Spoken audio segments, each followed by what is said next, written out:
New fastest man alive. Oblique Seville upstages Noah Lyles for 100-meter gold in Tokyo.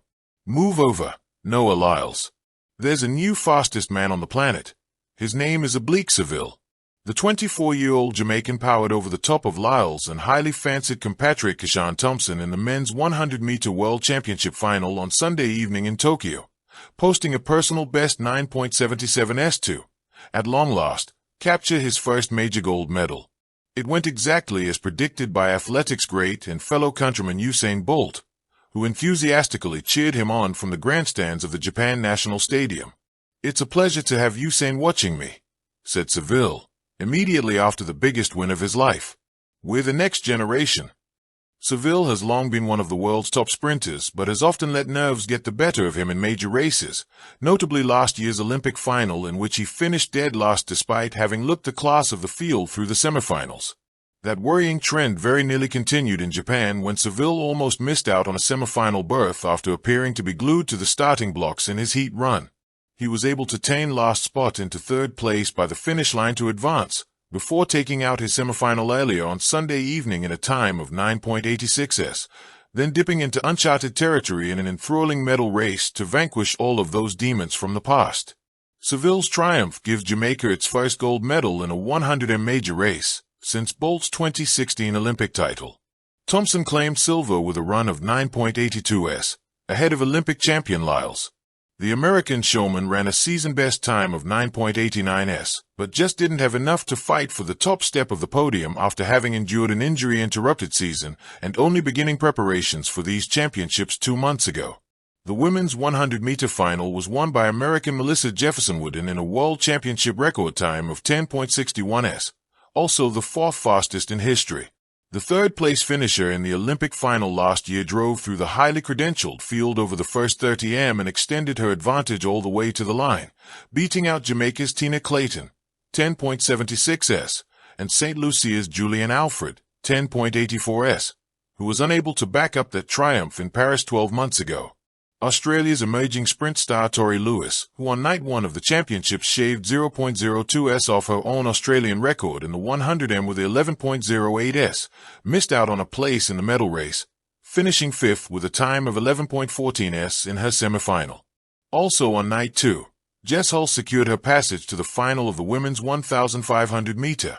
The Olympic silver medalist finished 0.01s adrift of Kenya's Nelly Chepchirchir in a tardy second semifinal that saw pushing and shoving, and a fall. The first semifinal was taken out by Kenya's Faith Kipaghan, the winner of the last 3 women's Olympic 1,500-meter titles and the favorite for gold in Tuesday evening's final. Reese Holder also put in an impressive showing on the track on night 2, progressing to the semifinals of the men's 400-meter. The 23-year-old Australian led his heat for 380 meters before being overtaken in the dying stages by American Christopher Bailey. However, his time of 44.45s, just 0.01s shy of his personal best, was good enough to advance. The morning session was highlighted by a dramatic finish in the women's marathon. Kenya's Perez Jepchirchir won the event in a time of 2 hours 24 minutes and 43 seconds, just 2 seconds ahead of Ethiopia's Tigst-Assefa. Vanessa Wilson was the best of the Australian contingent, finishing 38th. The men's marathon will be staged at 7:30 a.m. local time on Monday morning in what's expected to be equally challenging hot and humid conditions. Other gold medal winners on the second night of competition in Tokyo included American pair Valerie Ullman and Tara Davis-Woodhull in the women's discus and long jump, respectively, as well as France's Jimmy Gressier, who prevailed by 0.06s in a remarkable men's 10,000-meter final. Here's how Day 2 at the World Athletics Championships unfolded. The floodlights burned bright inside Tokyo's Olympic Stadium, shadows slicing across the track as the 8 fastest men in the world crouched into their blocks. The crowd roared with the feverish anticipation that has always accompanied the 100 meters, the race that crowns not just a champion, but the fastest human on Earth. For months, the narrative had been simple. Noah Lyles, the American showman, was chasing history. He had carried the weight of U.S. sprinting on his shoulders, defended his titles with flair, and turned athletics into theater with every stride. But on this warm September evening in Tokyo, destiny shifted lanes. The man who emerged as the new king was not the one plastered on billboards or trending on social media. It was Oblique Seville, Jamaica's quiet storm, who rocketed across the line in 9.76 seconds, upstaging Lyles and etching his name into sprinting immortality. The race that changed everything. The start gun cracked like thunder. Seville, in lane 5, exploded out of the blocks with a reaction time that left the crowd gasping. His acceleration was flawless. No wasted motion, no stumble, just raw, precise power. For years, critics said Seville lacked the closing speed of his rivals, that he was too often the almost man. Tonight, that label dissolved with every piston-like stride. Lyles, as always, surged in the middle phase, his trademark drive carrying him into contention. Keyshawn Thompson, Jamaica's other star, looked menacing on the outside. South Africa's Akani Simbine was flying, and even Ferdinando Manuele of Kenya was right in the mix. For 60 meters, the field looked like a painting, colors blurring, muscles straining, the crowd holding its breath. But then came the separation. At 70 meters, Seville lifted. His stride lengthened, his form tightened, and it was as if he tapped into an extra gear the world didn't know he had. Lyles clawed, desperate to repeat his triumphs of 2023 and 2024. But the gap was there, undeniable. When Seville's chest broke the tape, the stadium erupted into a wall of sound.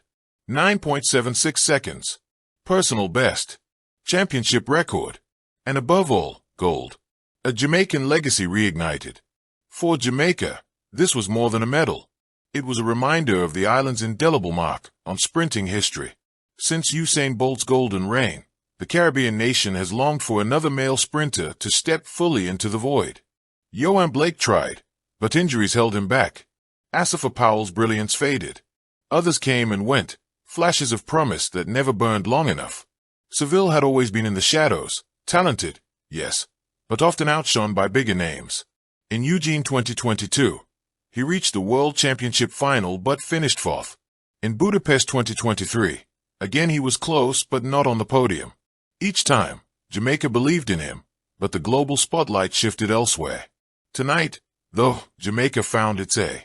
The green, gold, and black flags painted the Tokyo night, and chants of Seville, Seville, reverberated like drums. In that moment, he wasn't just Oblique Seville, he was the continuation of a sprinting dynasty. Thank you for watching. Please don't forget to hit the subscribe button, like and share. Till next time.